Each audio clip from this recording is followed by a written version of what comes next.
It wasn't one bit of Tag's business, but the man had caused him to spill whiskey on his favorite shirt. While he slid off the stool, the jukebox began to blast out Trace Atkins singing "Whoop a Man's Ass." Now that was an omen to Tag's way of thinking, especially when the words said something about cussin' and roughin' up a lady. He took a few long strides and stood beside the bouncer. "The lady says that she's not going home with you," Tag said. "It'd be wise if you just scooted on out of here."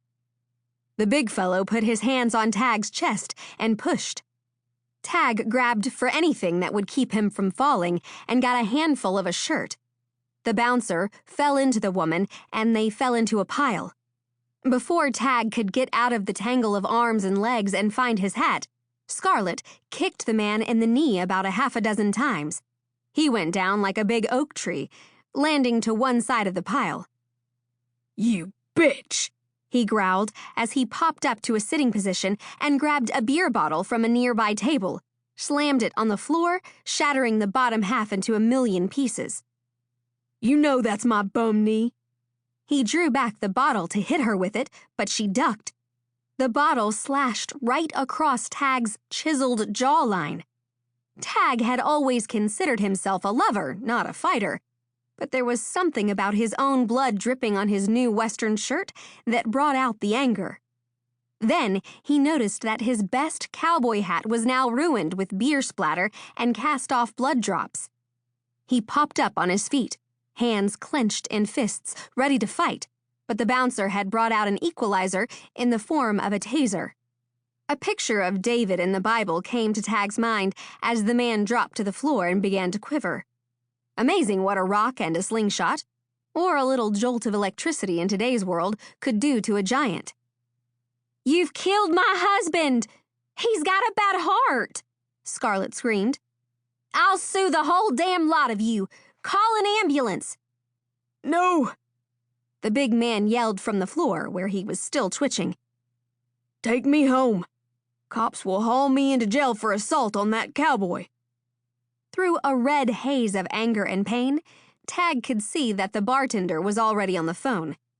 He picked up his hat, settled it on his head, and slipped out of the bar before anyone could rope him into testifying or giving his story. "Glad I didn't drive my motorcycle tonight," he grumbled as he got into his black Silverado. He removed his plaid shirt and held pressure on the cut with one hand while he started the truck engine with the other. The hospital emergency room was the first place he'd checked out when he'd moved to Montague County the previous month. That information was pretty damned important when he lived by the words of his two bumper stickers. One said, "Once a rebel, always a rebel." The other was the title of Tim McGraw's country song, "Live Like You Were Dyin'." He'd barely gotten out on the highway when blood started to seep through his fingertips and drip onto his snowy white t-shirt. He hoped that the doctor would throw some superglue and bandages on it and that it would heal up without too much of a scar. The only parking place he could find was all the way across the lot. By the time he made it to the door in the heat, he was getting more than a little woozy. The walls of the empty emergency room did a couple of wavy spins when he stepped inside. A nurse looked up from the desk and yelled something, but it sounded like it was coming through a barrel full of water. Then suddenly someone shoved him into a wheelchair, took him into a curtained examination area, helped him up onto a narrow bed, and turned on a bright light above his head. He expected to see his whole life begin to flash before his eyes any minute, but instead, Nicky Grady, his sister's best friend, took the shirt from his hand. "Want me to call Emily?" she asked. "Hell no. Call HUD. His number is on the speed dial on my phone. It's in my hip pocket," he muttered. "What happened?" she asked.